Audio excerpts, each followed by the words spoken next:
नमस्ते and good morning friends. मैं कुछ मैसेजेस देख रहा था, उसमें से एक मैसेज मुझे लगा कि मुझे उसका रिप्लाई देना चाहिए। और कुछ बच्चों ने ये पूछा कि क्या ये सही समय है कि मैं आईएएस की तैयारी करूं। किसी ने उसे अलग तरह से पूछा कि क्या मुझे आईएएस की तैयारी करनी चाहिए। तो मुझे लगा कि आज बहुत सही मौका है मैं इस सवाल का जवाब दूं, और ताकि किसी के मन में कोई अगर कन्फ्यूजन है तो उसे दूर कर सकें। तो दोस्तों, मैं 3 चीज़ें आपको बताऊंगा। अगर ये 3 कंडीशन आपके यहाँ पे लाइफ में आपके हैं तो आप यानी कि आईएएस की तैयारी के लिए तैयार हैं। आज हम लोग पहली शर्त पे बात करेंगे। वो शर्त ये है कि आपकी जो वर्तमान परिस्थिति है उससे आपको मन से असंतुष्टि होनी चाहिए। आप जो कर रहे हैं वो आप नहीं करना चाहते हैं। आप जो कर रहे हैं वो आपको संतुष्ट नहीं करता। आपको लगता है कि आप जिस उद्देश्य से आए हैं, आपकी जो डिजायर है, आपकी जो कहानी लिखी जानी है वो सही दिशा में नहीं जा रही है। आपको लगता है कि आप 10 से 5 की नौकरी कर रहे हैं और आपको लगता है कि आप इससे ज्यादा कर सकते हैं। आपके अंदर कुछ टैलेंट है, कुछ इच्छा है, आपके अंदर कुछ कर गुजरने की ख्वाहिश है। तो मैं समझता हूं पहली कंडीशन आपकी मीट हो रही है, वो पूर्ण हो रही है।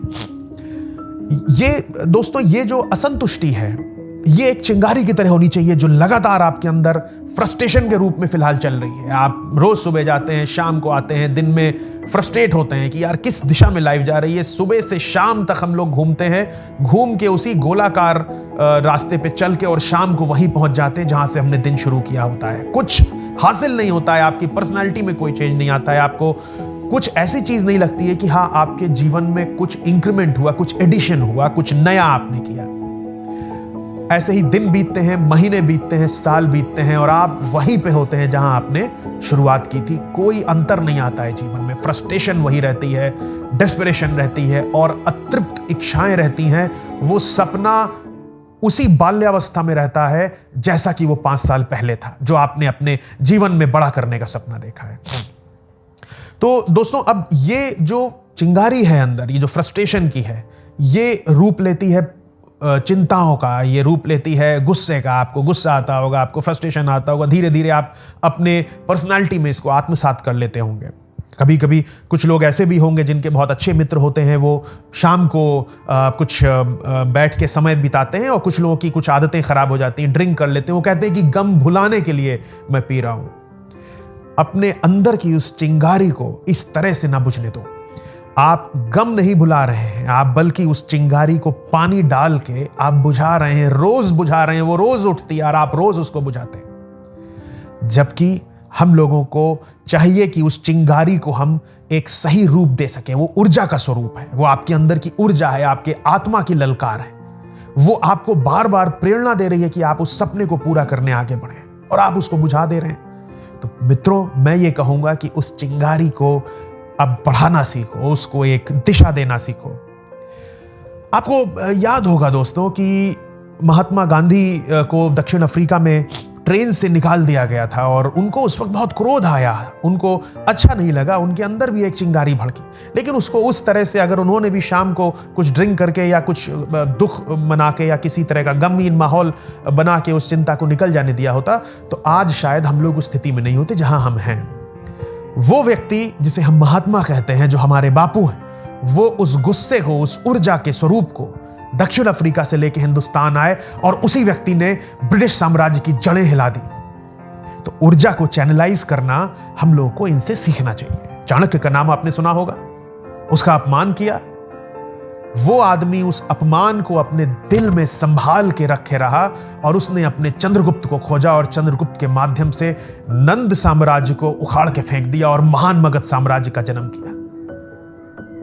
आप भी कर सकते हैं। फर्क बस इतना है कि हम लोग उस ऊर्जा को रोज बुझा देते हैं, उस चिंगारी को हम लोग अग्नि बनने ही नहीं देते। उसको नर्चर करो, अपने आप को सेल्फ सजेशंस दो। जिस दिन अंदर से ललकार आए, वो फ्रस्ट्रेशन नहीं है, वो आपकी अंतरात्मा की आवाज है, वो आत्मा की आवाज है। वो जानती है कि आप किस लिए बने हैं, आप क्या करना चाहते हैं। क्षणिक आए फिर चली जाए तो बात अलग है, लेकिन अगर वही ललकार आपकी रोज आ रही है, साल 2 साल तक लगातार आ रही है, तो समझ लो कि कुछ और करना है और कुछ और कर रहे हो। इस चिंगारी को बुझने मत दो।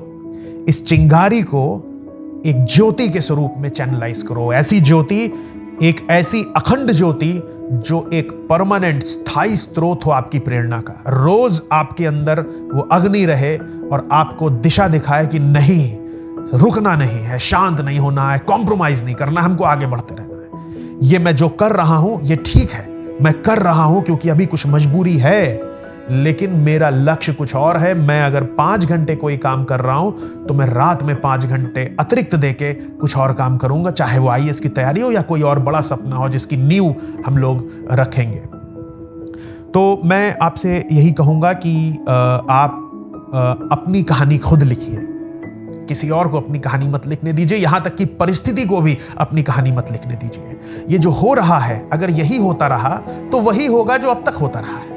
अगर उसे बदलना है तो कुछ और करना है और अपने अंदर की आवाज सुननी है। तो मित्रों, अगर आपको लगता है, अगर रह रह के लगता है, 1 दिन 2 दिन नहीं, इस तरह नहीं कि एकदम से कुछ मन हुआ और करा और फिर भूल गए, अगर लगातार लग रहा है, अंदर से आवाज आ रही है, ललकार रही है, तो आप जरूर आईएएस की तैयारी करिए। और लास्ट में मैं आपको एक उदाहरण देता हूं। जब मैं 2005 में Indian institute of foreign trade में मेरा सिलेक्शन हुआ तो वहां जाने के 1-1.5 महीने बाद ही मेरा मन उच्चाटन होता रहा। मैं वहां क्यों गया था ये भी मैं नहीं जानता हूं। कंपटीशन था तो मैं सिलेक्ट हो गया, लेकिन अंदर से फिर लगने लगा कि अब नहीं हो रहा है, ये दिशा आज अगर चुन ली तो जीवन भर उसी दिशा पे चलना पड़ेगा।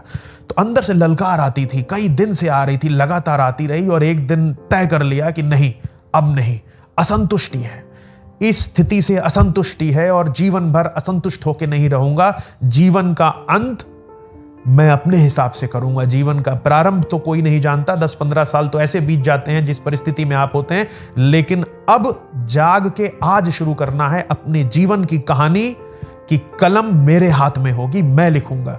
और उस दिन से तय किया कि आईएएस की तैयारी करनी है। बहुत लोगों ने बहुत कुछ कहा है, बहुत कम सीटें हैं, ये है वो, इन पे मैं अलग से आपसे किसी और वीडियो में बात करूंगा। लेकिन उस वक्त मुझे लगा कि अब असंतुष्टि की पराकाष्ठा हो गई है और जीवन का अंत एक असंतुष्ट आत्मा के रूप में नहीं होने दूंगा। तो मित्रों, मुझे लगता है कि अगर उस प्रकार की असंतुष्टि है तो आप पहला चरण पास करते हैं। इसके बाद में हम लोग 2 चरण की और बात करेंगे। अगर ये 3 शर्तें, ये 3 चरण आपके जीवन में हैं तो मैं आपको बहुत बहुत बधाई देता हूं कि आप सही रास्ते पे हैं। और आप मेरा यकीन कीजिए, आप सिर्फ अपने जीवन की डोर अपने हाथों में दे दीजिए और कृष्ण स्वयं आपके सारथी बन के आ जाएंगे, ये मैं आपको वचन देता हूं। और इस सफर में मैं आपके साथ रहूंगा और उम्मीद करता हूं कि आपको किसी भी तरह से अगर मदद हो सकी तो मैं बहुत संतुष्ट रहूंगा। बहुत बहुत धन्यवाद। नमस्ते एंड बाय बाय।